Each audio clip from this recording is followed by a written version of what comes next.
ladies and the gentlemen. Let me get my mouse going. Sorry, this video is late again. New gymnastics schedule. We're getting it all figured out. Definitely took a lot longer than I thought it would. All right. Okay. So you've probably seen some chatter. We're just gonna kick it off with the S&P right now. Like in the chat, I've noticed some things are weird. The 1 a.m. time frame. Now 3 a.m. for me. I think the British market opens up. I want to say it's I always call it the British market. It's something else. It just reminds me. England market, Britain market. I don't know. Anyway, that's the 3 a.m. one. There's some volume there, right? Things can move. And at one point, I even had my alarm clock set for that time for Forex because that's when things would move. You know, after futures close, open back up. That's the Tokyo market, and there's about 12 people trading. It's negligible. It's next to nothing. But you know, you saw Matt call it out as I was calling it out. Like, it was weird. You know, we had jumped all the way down into that zone, then back up. I joked that I fixed it by drawing the yellow box there. But the volume looks like FOMC reports. The way it's spiking down on the hour, right now it's on smaller time frames. Matt posted the 1 minute. I posted the 15-minute. We're just, things are kind of weird. And I don't know how to take that, to be honest. During market hours, I would assume a report came out, and I didn't see it on my FX book, or I just didn't care. That's kind of where I'm at, but it looks like that. So I don't know if there's some big players over there selling our stuff, buying our stuff. I don't know what to make of it. You know, and it's off, and I'm bringing it up now. Not off like if you were here, like the Rona crash, right? I said, hey, something weird just happened. The markets moved weird. That was a big player getting out. You know, that's why I said tomorrow, if we sell off, it's bad news bears. That was the literal day of the Rona crash where it started. I don't want to say that kind of weird, but definitely something off. If this was, again, the off part is it looks like either no volume at all on a $2 ticker or a lot of volume from a report and algorithms. Maybe someone just turned on some algos and they're just trading overnight now. It could be just that. It could just be an institution over here let's just leave the algos running. You know, maybe the 24-hour market's trying to pick up volume. Let's just see what we can do. I don't know. Right now, it's just different. Maybe I'm just noticing. Maybe I just haven't noticed it's been that way the whole time. Anyway, just want to bring it to your attention in case something later happens. Characteristically, when something's off, I like to keep an eye on it and get a fix on it.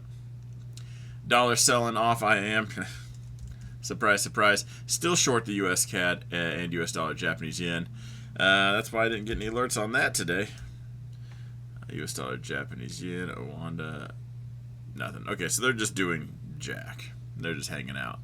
I would like for them to continue. If the markets are probably going to continue up to all-time highs, we'll probably need the dollar sell-off to really help that out.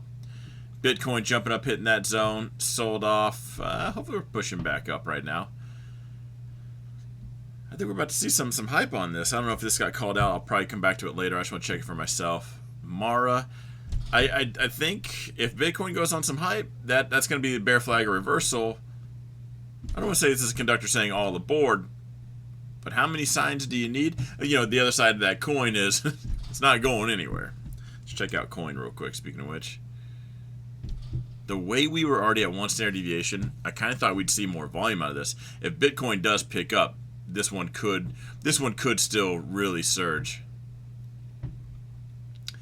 All right, so jumping into the NASDAQ. All right, so and S&P. S&P at all-time highs?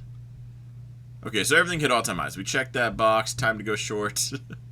I did see Cody posted some guy from Twitter saying, if you followed me, your account's likely blown. I told you it's every man for himself, but he's short and he's staying short.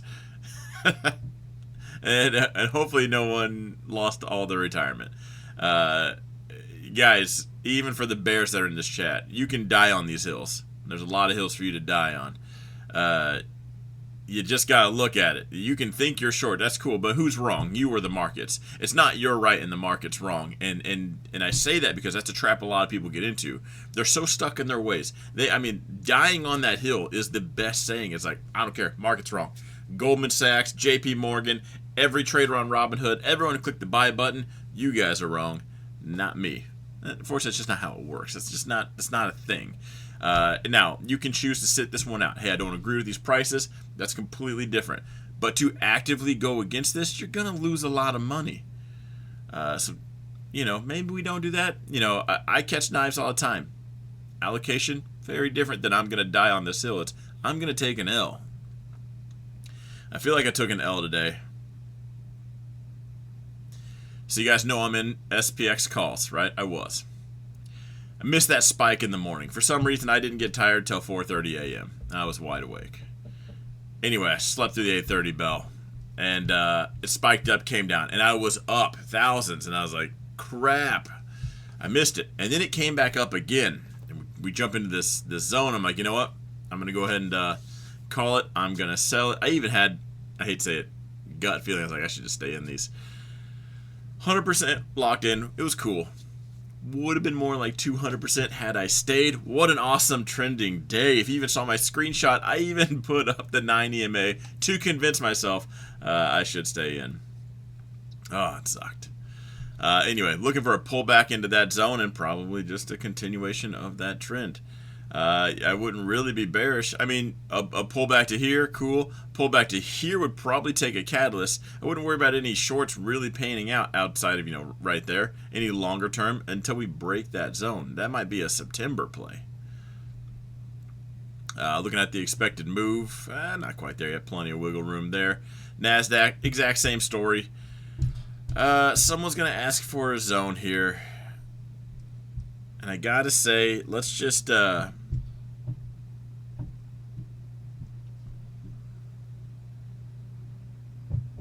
let's keep an eye on this area right here. I like that Lisa called it a ghost zone, and I might specifically fill in every zone and leave the all-time highs unfilled. We're gonna keep them ghost zones. I love that name that Lisa called it that. Earlier before, it's just because I don't care. It's a 4-hour zone. I know that. I draw the yellow for you guys. Again, if you haven't heard that story, yellow is the first color your brain sees. So I made it so even the brainless can see this. I was like, you know what? This will be easy. Look at the yellow box. It's hard. People still couldn't figure it out. Just kidding. Anyway, I might just leave it that way. So if you see an unfilled zone and we are at all-time highs, for now, that is what it is. It's like we're keeping an eye. This is a suspect area. We maybe need a little more confirmation. Now, I'm pretty good at drawing these things. I don't just slap lines on there. So honestly, I would still trade it as such. That's what I'm still doing. But I think you'll come to realize there's we've seen this yellow zone 5, 6, 7 times. Like, hey, we can move some money here in this one versus we just drew this zone out here. We're kind of just getting used to the party. All-time high, still plenty to go. If we were to continue this rally into tomorrow, I guess I would sell some call spreads. At that point, I already think we're overbought. It wouldn't surprise me to see a pullback just tomorrow. Maybe a chop day. What would suck is if it chops, do we just kind of chop and then pull back, or was the chop the pullback? Hopefully we don't. Tomorrow would be perfect if we could just get a pullback just to buy the dip. Ooh, looks like Grandpa Dow might be breaking out of that range. That would be bullish. If there's one I would like to take for a continuation, it would be this one. Because we kind of had this range. Breaking above that and the zone could be a decent one. Yeah, still no story there. Look at that. Just zone to zone today on the Russell. Russell found the blue zone and just went for it. Anyway, let's break down some things, Shop sold the 145 put. I already agree. Bull flag or reversal. Sold the 145.